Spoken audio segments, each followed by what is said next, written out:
This is a big quad. CFMoto calls it an Overland, and it's built for travelling with a load and in comfort. It's perfect for hunters who've got ground to cover and the need for a ton of grunt. Is it too big? Maybe. We'll consider that shortly, but first let's talk about why bigger is better.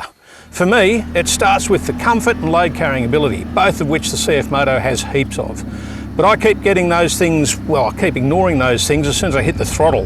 There's a big V-twin motor in here and it just lights up. It's too much fun. This thing's got 75 horsepower and a fat torque curve. Acceleration is exceptional, and the way it arcs up and spins the rear wheels is not just fun, it ensures there's rear wheel steering to be one of your best tools for control when you need it. The big beast here weighs almost 500 kilos dry. So it justifies all that performance. In fact, I think it needs it. As for carrying ability, it'll lug 240 kilos, split 35 kilos up on the front rack, 70 kilos on the back, and the rest of the 135 kilos between the two seats. Unless, of course, you just got two big fat 120 kilo buggers on it, in which case you've got no room on either end. But anyway, 240 kilos is what you'll get on it.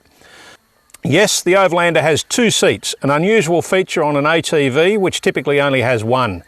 And they're seats that you can spend all day in. They're so broad and plush. In other parts of the world, the Overlander's got two big luggage boxes on the back where the seat is, but in Australia, with our rollover protection mandate that's just come in, that precludes their fitment here. Anyway, I rode two up on the Overland with no difficulty. It hardly even notices having a pillion on the back. The missus said it reminded her of the big touring motorcycles that we've travelled on in the past. The suspension is equally comfortable. This quad has a really good ride over rough ground, yet stays in control too, with pretty firm damping that can be fine-tuned on the adjusters. The suspension calibration is way better than I expected it to be. And the brakes are good too. Notwithstanding the fact that it felt like this test unit needed a bleed on the front brakes, it stopped really quickly and controllably. And the brakes didn't fade coming down all the big long hills that I've got here on this property. Hills and ATVs are notoriously incompatible, at least when you do it wrong. Quad bike rollover accidents became the whipping boy of rural safety, which is not a discussion I'm going to enter into right now. But what it means is that we've got ATVs with these great big tails sticking up to protect us, as well as rollover ratings. The CForce 1000 has a tilt angle rating of 33.9 degrees, which is about 5 degrees better than the minimum allowed. And that's pretty good, but as much as I love you all, I wasn't going to go and test it in real life.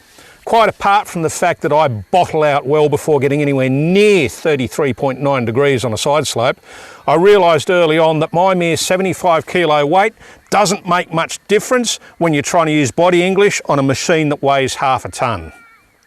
Anyway, better to just go straight up and straight down the steep bits. On climbs, my advice is to select low range early and often if it's a big steep one. Hauling this mass up the hills, the constantly variable transmission gets hot in high range, and so it'll last a lot longer if you treat it gently and use low range fairly frequently. With selectable four-wheel drive and a locking front diff, traction's not an issue. Or if you go so deep that it is, you can let the tyre pressures down with relative impunity because this quad comes with rim locks to keep the tyres from popping off, and that's a very good thing. The Overland is surrounded in bars, racks and fairings for protection and convenience.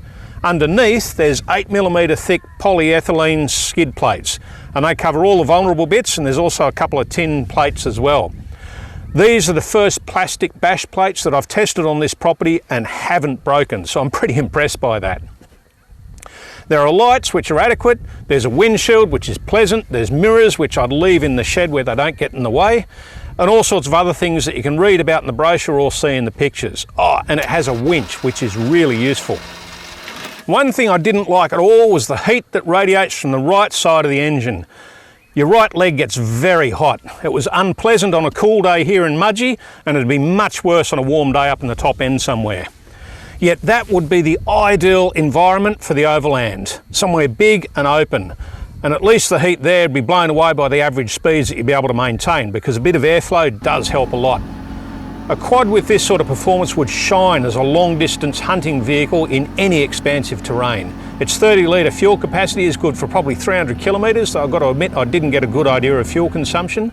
You could load this thing up with camping and hunting gear and just go, covering lots of ground in comfort, and maybe 2 up. It was wasted here on the smallish block that I've got of mostly steep country, where a smaller and more nimble quad gets me more places more easily.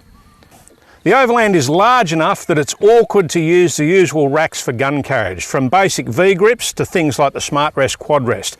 They just sit too far away to be able to reach them easily. A gun boot down here or a custom setup would be awesome though. The Overland's a good alternative for anyone who just doesn't want a side-by-side UTV and the restrictions that come with them, such as smaller arcs of fire, the wider track and everything else. At $15.5 grand in 2021, the Overland's a high-performance ATV with all of the options and 2 seats at the price of a pretty mundane UTV.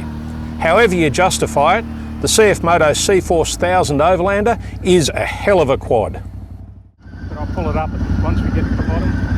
Not hard. Please do. Lesson number 1 for 2 up on a quad. Don't scare the pillion. Thanks heaps to Mudgie's CFMoto dealer, Town and Country Equipment Centre. Without their help we couldn't have done this test. Thanks guys.